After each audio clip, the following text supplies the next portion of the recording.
The globalist spreading disease worldwide on record. And the fact that it's fact and nobody gets in trouble for it. The fact that the ATF doesn't get in trouble for narcotics trafficking along with the FBI and 6 other federal agencies. It's all on record. We broke the stinking news.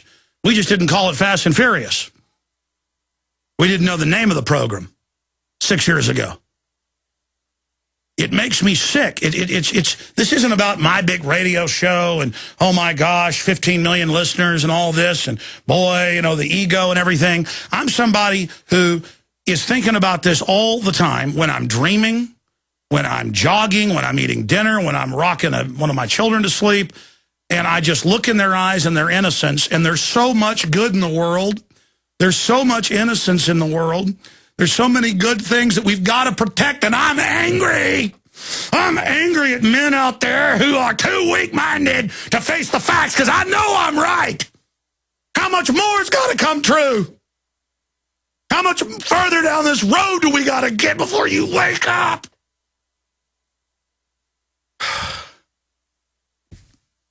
I got the Iran news here. We got a member of the European Union Parliament joining us coming up.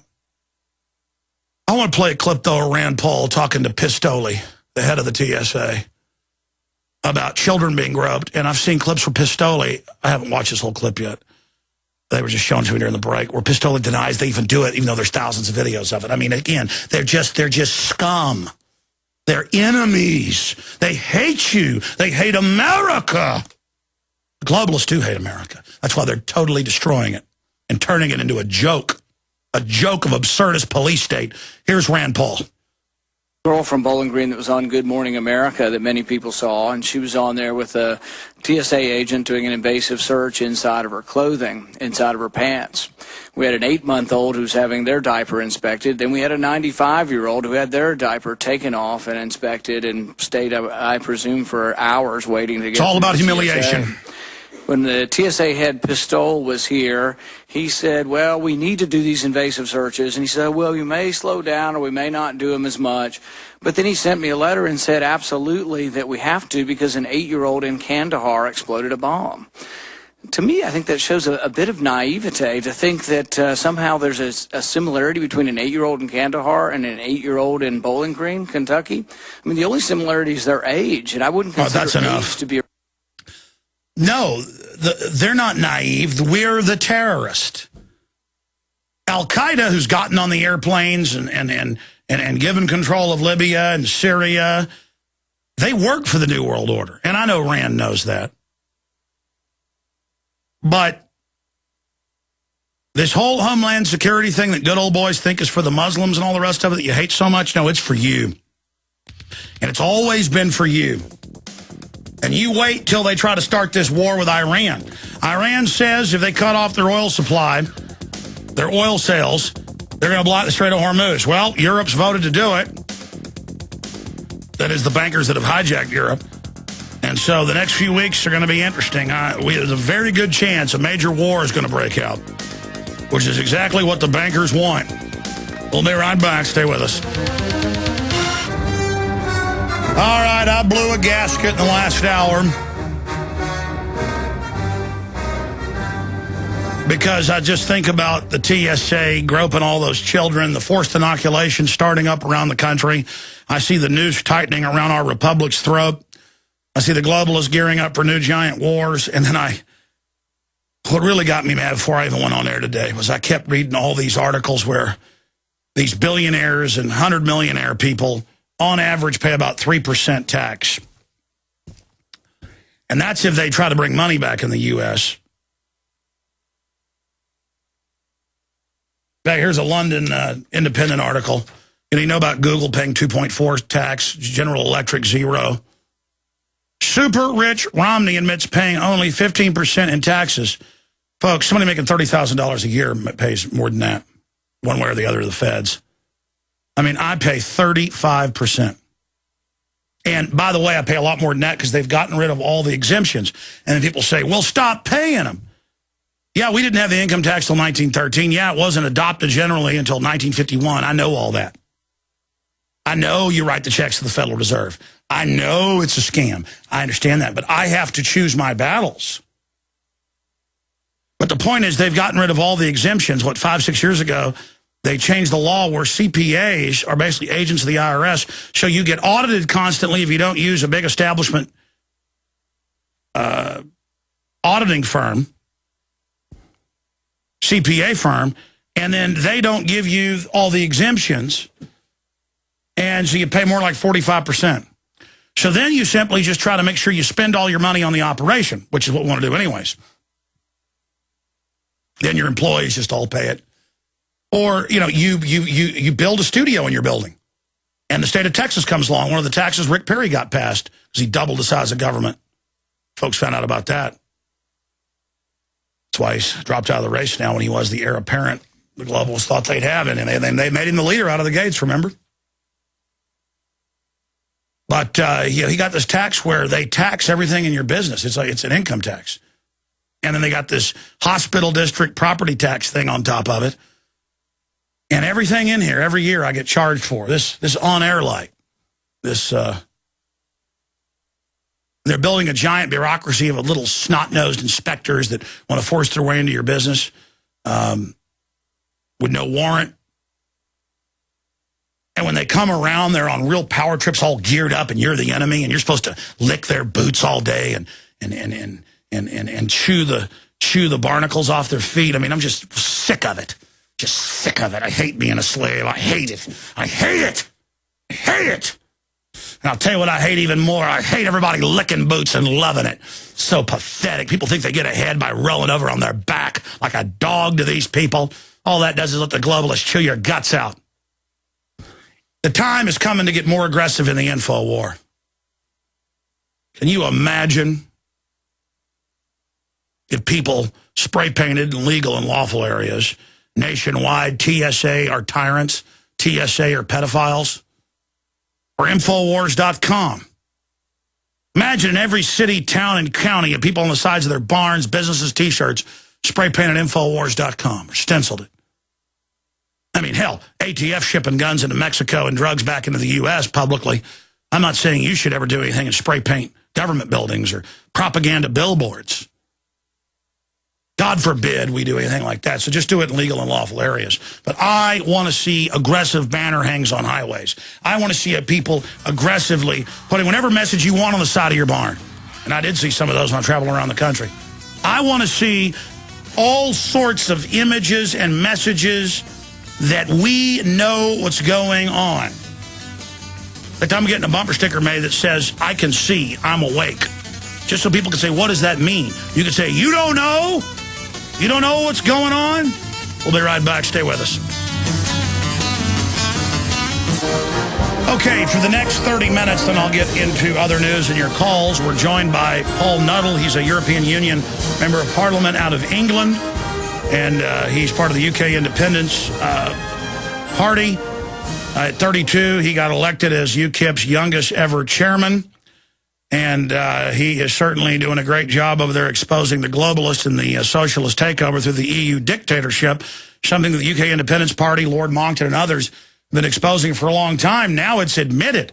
And the last head of the EU, Van Rompuy, admitted they want a socialist world government. But I wanted to play a clip from 3.5 years ago of the UK Independence Party member, Paul Nuttall, in the European Parliament, exposing the carbon tax fraud. And, of course, years later, it all comes out that they know it's a fraud internally with the whole ClimateGate situation. But we'll also look at the EU move for sanctions on Iran with him.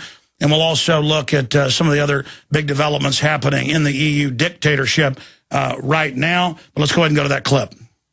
Mr. President, I've just heard a socialist colleague over there talking about Greenland and, you know, the ice melting in Greenland. Well, you know, the question I'd like to ask on this subject is, why is Greenland called Greenland? Is it perhaps because Greenland was once green when the world was hotter? Well, it seems that the British people are onto this, because a recent opinion poll in the Times newspaper clearly shows that the British people no longer believe in so-called man-made global warming. The British people are very astute. And they're clear that politicians have hijacked the environmentalist agenda. It's been cynically used to raise taxes, to exert control and now it's being used by the European Union to justify your own existence. This week we've also had the spectacle of one of the leading climate research centres in the UK, which advises the government, being caught altering data and stifling debate. It's an absolute disgrace.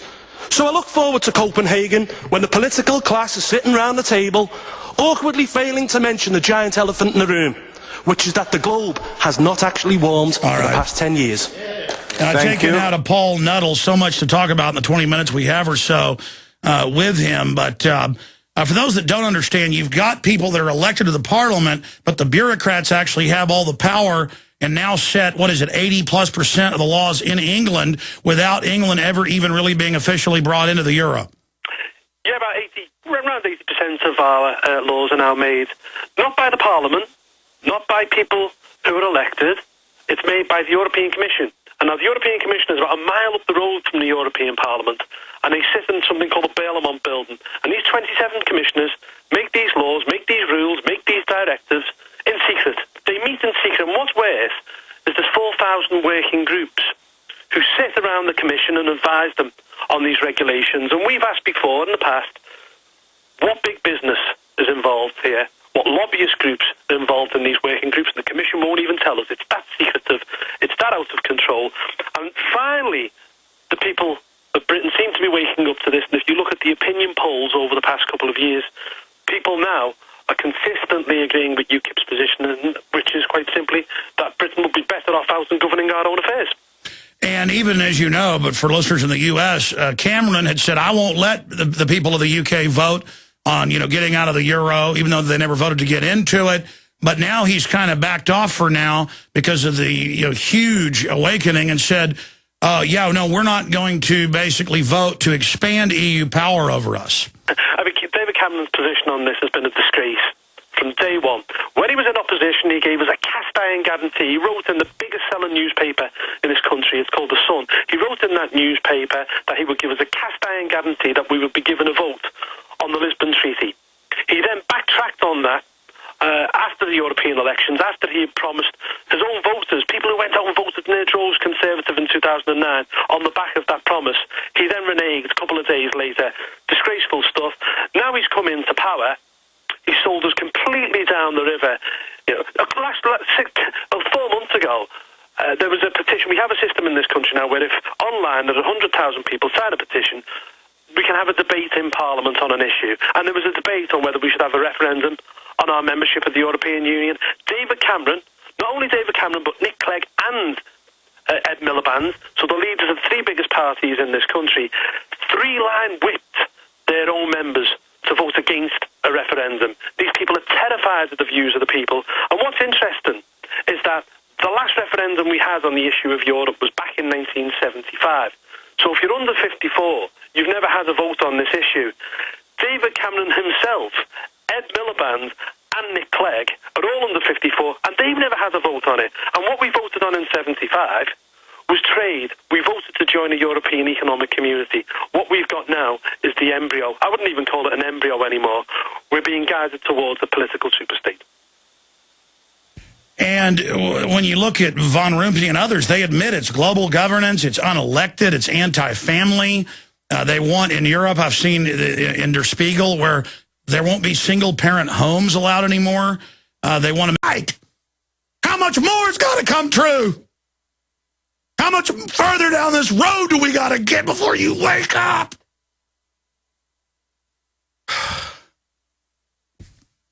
I got the Iran news here. We got a member of the European Union Parliament joining us coming up.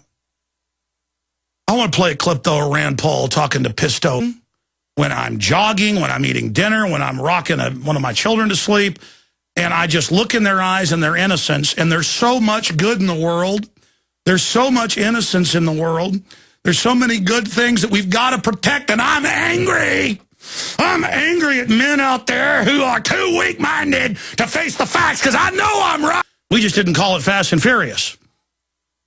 We didn't know the name of the program 6 years ago. It makes me sick. This isn't about my big radio show and, oh, my gosh, 15 million listeners and all this and, boy, the ego and everything. I'm somebody who is thinking about this all the time when I'm dreaming, the head of the TSA, about children being groped. And I've seen clips where Pistoli, I haven't watched this whole clip yet. They were just showing to me during the break, where Pistoli denies they even do it, even though there's thousands of videos of it. I mean, again, they're just scum. They're enemies. They hate you. They hate America. Globalists do hate America. The globalist spreading disease worldwide on record.